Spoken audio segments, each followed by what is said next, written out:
Hey guys, today I wanted to talk about the difference between the Primal Blueprint and the Paleo diet. These are sort of two facets of the same diet, which I'm going to refer to for today as the Caveman Diet. So, what is the Caveman Diet? I have a few notes here, which I'm going to refer to. The Caveman Diet is based on evolutionary ideas. The idea that back in the day when we all lived in caves and we were evolving as a species and becoming the human beings that we are today, we ate a certain way. And the way that we ate back then is different to the way that the standard Australian or the standard American eats today. And what happens with this caveman diet is that you're essentially trying to recreate that diet in a modern context. That's the easiest way of explaining it. So if you can imagine finding it in a forest, like for instance a wild rabbit or some mushrooms or an edible root like a carrot or some leafy greens or nuts or seeds or fruits or berries, then it's probably on the paleo diet. And if you can't imagine finding it out in the wilderness somewhere, like for instance a loaf of bread or a bottle of milk or a can of Coke, then it's probably not on the paleo diet. And that's basically the easiest way of explaining it. To go into a bit more detail, the basic caveman diet guidelines are no grains. And that includes things like lentils, it includes soy, because soybeans are a type of lentil. It includes things like wheat, oats, it includes stuff like rice, and it also includes weird grains like quinoa. Just because it's an odd grain, it doesn't mean that it's not a grain. Also no sugar and no processed foods. So things that contain sugar, for instance soft drinks, are obviously not part of the paleo diet. Depending on what strand of thought you follow, there are various amounts of strictness or allowed or not allowed to do with things like honey and maple syrup and dates, but we'll get into that a bit later. The next thing you're not allowed to eat is dairy. Again, there are different strains of thought on dairy and what constitutes paleo or primal and what doesn't, and I'll get into that a little bit later. But basically, some people on caveman diet still have things like cheese, some of them still have raw dairy, and some of them don't have any dairy at all. And that's kind of a bit of a sticking point with a lot of people. The next thing that is generally avoided is starchy vegetables like potatoes. Depending on how strict you are, some people don't have sweet potatoes, some people don't have tapioca, some people don't have yams, but then other people have a category that they like to call safe starches, which includes things like sweet potatoes, not regular potatoes though, but sweet potatoes, and often rice as well, white rice or wild rice. Some strains of thought don't eat salt, and some do. I personally still put salt on my food, but I never really used very much, so I haven't seen it as an issue, and my blood pressure's fine, so. But a lot of people don't think that you should have salt because we evolved inland and probably didn't have that much access to salt, which is why we think it tastes amazing, because we needed our sort of minimum sodium intake, and so wherever we could get it we were like, oh, how good does this taste? But again, it's one of those things where it varies from person to person. And obviously no factory fats, stuff like canola oil, where there's been a lot of weird processing involved in order to make that oil. They're generally off the menu as well. In terms of things that you can eat, obviously fruit, with a good emphasis on berries. Some people are quite strict about fruit and don't eat really sugary things. Some people don't care. Vegetables, pretty much every vegetable you can eat. Meat, there are two strains of thoughts on how fatty you're allowed to have your meat. Some people don't think that you should have very fat meat at all, and other people are all for the bacon and all for all good meats and really fatty cuts of meat. It just depends on what school of thought. Fish is obviously greatly encouraged, as well as eggs, nuts and seeds. Natural oils like olive oil and coconut oil are great. Coffee, tea and wine. Obviously with coffee and tea, no sugar and no dairy in with the coffee and tea. But you do get used to having it black after a while.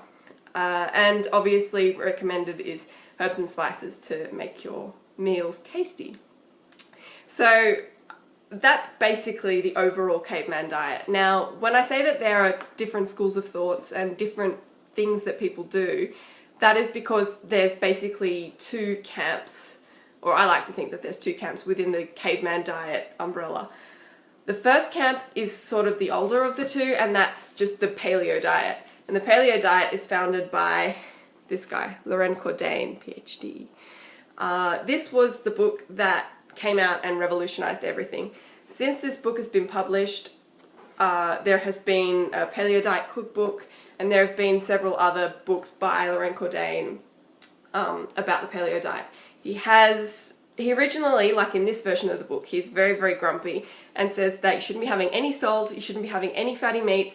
Everything is very, very strict. You shouldn't have tapioca starch, you shouldn't have any safe starches. There's no such thing as a safe starch as far as he's concerned. He doesn't think that you should have sweet potatoes. He's very big on protein and not much in terms of fat. And not much in terms of carbohydrates either. Really, it's all just kind of protein, protein, protein.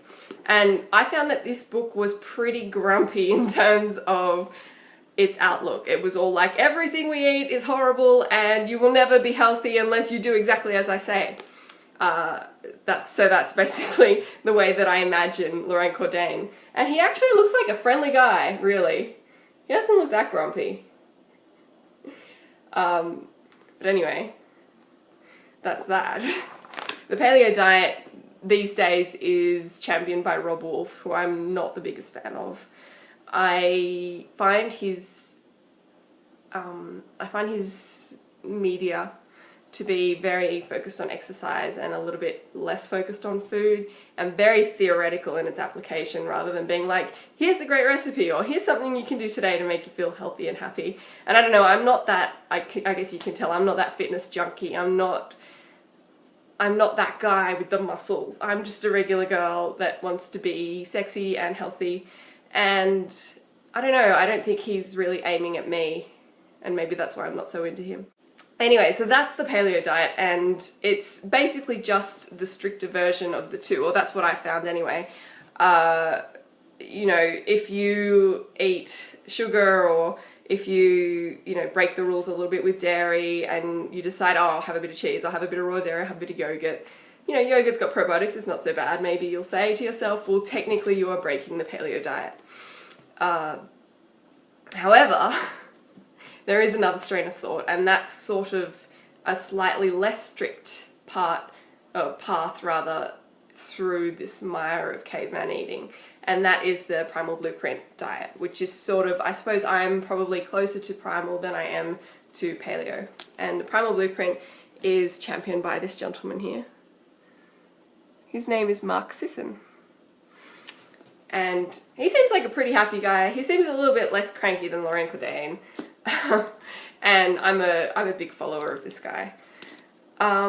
Essentially, he definitely promotes a higher fat diet. He says, you know, deep fry everything. Well, not everything, but he's okay with frying, and he's okay with using a lot of coconut oil in your cooking and a lot of fatty cuts of meat and that sort of thing. I'm generally not as enthusiastic about high-fat food as Mark is, and that's probably just because of the way I've been brought up. I was brought up on the standard kind of Mediterranean diet with a lot of olive oil, but mostly lean white and red meats and a lot of fish, and not a whole lot of like deep frying pastry chef type food.